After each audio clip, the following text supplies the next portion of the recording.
Often throughout a console's lifespan, as parts become cheaper and whatnot, the company that makes said console redesigns it and sells it in a different form for a lower price point. Often features are taken out, or in some cases some are added in. However, this doesn't always go according to plan. And often you end up with a console that's ultimately less desirable than any of the previous consoles, or has come out so late in their lifespan that it's dead on arrival. Thus, today on Stuff We Play, we're going to be looking at the top 5 worst game console hardware revisions.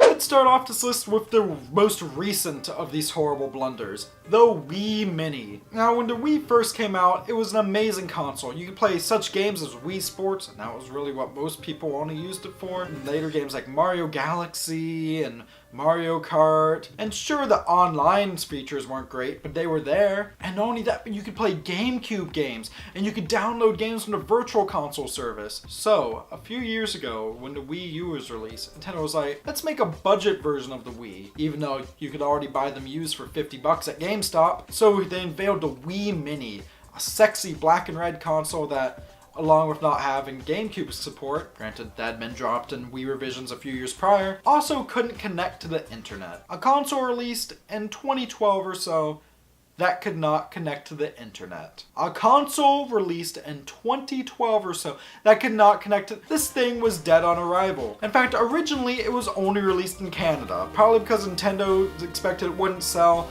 and so my fellow friends up there were stuck with that. They eventually brought it to the US though, because let's be honest, as nice the Canadians are, they weren't nice enough to buy that horrible thing. To make matters worse, along with the reduced game support and the lack of internet features, it was limited to composite out. So good going, Nintendo. Let's hope this is your only appearance on this list. So number 4 on our list is something that's rather obscure, the PC Engine Shuttle. For those who don't know, the PC Engine was the Japanese version of the TurboGrafx 16. And if you don't know what a TurboGrafx 16 is, that was pretty much the thing that competed with the Super Nintendo and Sega Genesis back in the day and was killed on sight. The PC Engine Shuttle was a very cool looking redesign. It looked like a spaceship, hence the name Shuttle. And it actually did have an upgrade. A base PC Engine could only use RF, but this could use composite out. Unfortunately, it couldn't do anything better. And not only that, but they sealed the expansion slot. And why that was such a horrible problem is it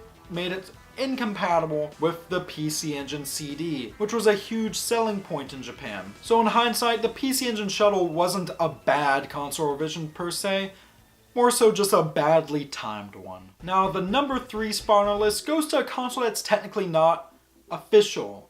It wasn't made by the company that originally made the console, but it was given their blessing. And that, of course, is the AtGames Firecore. Now, AtGames is a company that makes a bunch of different versions of the Sega Genesis and releases a new one every year. It seems like a good idea on paper. It's a little Sega Genesis with a cartridge slot to play your cartridges with 50 built-in games. Granted, it can only do composite out, and it's so small and light that if you yank the controller too hard, you might unplug it, but it seems cool. And there are 2 main problems here. 1, it doesn't have full compatibility. Games such as Virtual Racing, which use extra chips in the cartridge, will not work. The second problem, and most damning of all though, is the sound quality. See, a normal Sega Genesis game is supposed to sound like this.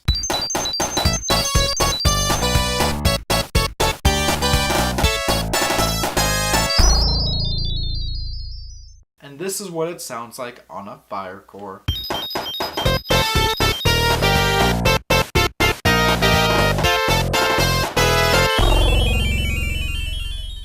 Absolutely horrible. And even at the low price of $50 or, $5 at any thrift shop near you, it's not worth it. Actually, now you say $5. $5 it might be worth it, but only if you play on mute. So the number 2 spot on our list goes to something that tried to corner a market, but did it poorly. And that was the Commodore 64 game system. But James, isn't that a console version of a computer? Yes, but it's the same hardware as said computer. Let's be honest, most people who had a C64 used it for games. The Commodore 64 GS set out to do something that's pretty simple. The Commodore 64 had a cartridge slot, and several games, though not most of them, came on these cartridges. So I figured, well, what if we make a console that's just a cartridge slot and have games made specifically for that? The problem?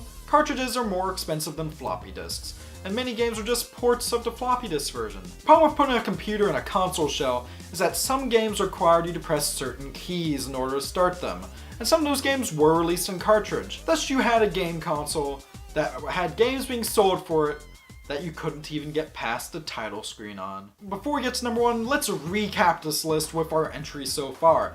Number 5, Wii Canada Edition. Number 4, the PC Engine Spaceship. Number 3, the Sega, oh my god, my ears, make it stop. And number 2, the Commodore 64, where you can't play most Commodore 64 games. So what could possibly top out all of these and beat all of them? Well, imagine this. Imagine you're a company called Sony, and you have a handheld called the PSP, and its main competition is a DS, and while it's selling well, it's certainly not being a DS. Now what do you do in a situation like this? A price drop. B, try to secure more developers. Or C, release a redesigned console that can't play games on any sort of physical format. If you chose C, then you would be right. Ladies and gentlemen, the PSP Go. Now do you know how my main problem with the Wii Mini was that it couldn't connect to the internet? Well, the problem with the PSP Go is the opposite. If you couldn't connect to the internet, you couldn't play anything on them. You have to connect to the PlayStation Network to download all of your games, and everyone knows how reliable PSN is. Furthermore, not every PSP game is on PSN.